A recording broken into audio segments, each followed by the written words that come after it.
আসসালামু আলাইকুম।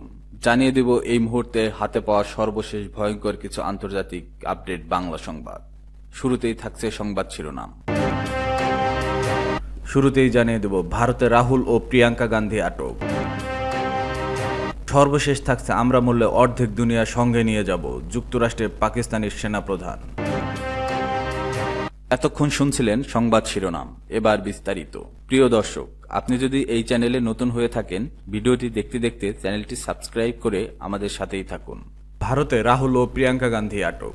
ভারতের প্রধান বিরোধী দল কংগ্রেসের এমপি ও দলটির সাবেক প্রেসিডেন্ট রাহুল গান্ধীকে আটক করেছে দিল্লি পুলিশ। নির্বাচন কমিশনের নিরপেক্ষতা নিয়ে প্রশ্ন তুলে বিক্ষোভ মিছিল করার সময় তাকে আটক করা হয়।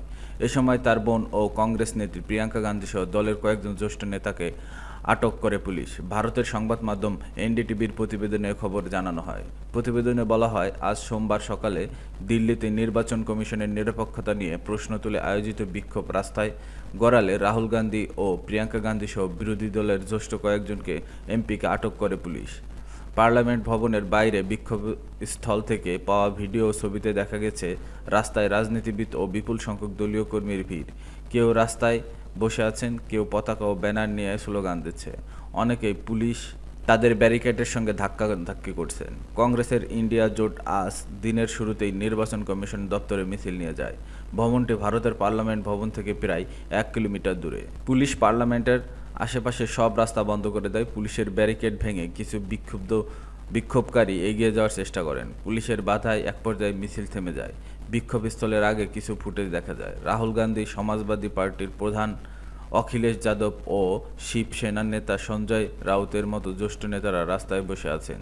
তাদের চারপাশে স্লোগানের মুখর প্রতিবাদীরাও ঘিরে রেখেছে। এই বিক্ষোভের কারণে আজ ভারতীয় পার্লামেন্টের দুই কক্ষই দুপুর 2টা পর্যন্ত মুলতবি করা হয়। বিরোধীদের অভিযোগ, ক্ষমতাসীন বিজেপি ও নির্বাচন কমিশন যোগ সাজেশ করে ভোট তালিকা কারসাজি এবং ভোট জালিয়াতি করছে। এই অভিযোগের সূত্রপাত গত বছরের মহারাষ্ট্রের বিধানসভা নির্বাচনের সময়। বিরোধী জোট কংগ্রেসের শিবসেনা ও এনসিপির শারদ পাওয়ার দাবি, নির্বাচন কমিশন ভোটার তালিকা বদলে বিজেপির জয় নিশ্চিত করেছে।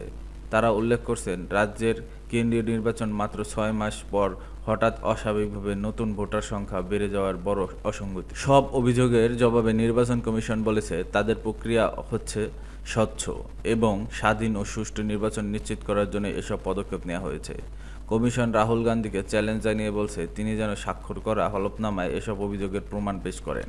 আমরা মরলে অর্ধেক দুনিয়া সঙ্গে নিয়ে যাব, যুক্তরাষ্ট্রে পাকিস্তানের সেনাপ্রধান। যুক্তরাষ্ট্রের ফ্লোরিডায় এক অনুষ্ঠানে প্রকাশ্যে পারমাণবিক যুদ্ধের হুমকি দিয়েছে পাকিস্তানের সেনাপ্রধান ফিল্ড মার্শাল অসীম মুনির। শনিবার টাম্পায় আয়োজিত এক ডিনারে তিনি বলেন, আমরা পারমাণবিক শক্তিধর দেশ। যদি মনে করি আমরা শেষ হয়ে যাচ্ছি, তাহলে অর্ধেক দুনিয়াকে সঙ্গে নিয়ে যাব। খবর এনডিটিভির। মুনির আরও হুঁশিয়ারি দেন, সিন্ধু নদীতে ভারতের নির্মিত কোনো অবকাঠামো পাকিস্তানের পানি প্রবাহে বাধা দিলে সেটি ক্ষেপণাস্ত্র দিয়ে গুঁড়িয়ে দেবেন। তারা দাবি করেন, পেহেলগামে সন্ত্রাসী হামলার পর ভারত একতরফাভাবে সিন্ধু পানি চুক্তি থেকে সরে গিয়ে পাকিস্তানের 25 কোটি মানুষের অনাহারের ঝুঁকিতে ফেলেছে। তিনি বলেন, ভারতের বাঁধ তৈরি হলে আমরা সেখানে 10টি ক্ষেপণাস্ত্র মেরে ধ্বংস করব। সিন্ধু নদী ভারতের ব্যক্তিগত সম্পত্তি নয়। ডিনারে প্রায় 120 জন পাকিস্তানি বংশোদ্ভূত অংশ নেন, যেখানে মোবাইল ফোন বা কোনো ডিজিটাল যন্ত্র নেওয়া নিষিদ্ধ ছিল। একাধিক প্রতিবেদনে বলা হয়, অনুষ্ঠানে ইসরায়েলি প্রতিরক্ষা বাহিনীর এক প্রতিনিধি উপস্থিত ছিলেন। ভারত পাকিস্তান সাম্প্রতিক 4 দিনের সংঘর্ষের প্রসঙ্গে মুনির অভিযোগ করেন, ভারত ক্ষয়ক্ষতি বিস্তারিত গোপন করেছে।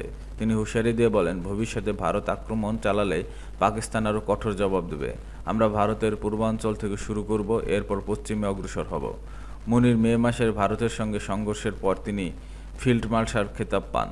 রাজনৈতিক মহলে গুঞ্জন রয়েছে, তিনি আগামী দিনে পাকিস্তানের প্রেসিডেন্ট হতে পারেন।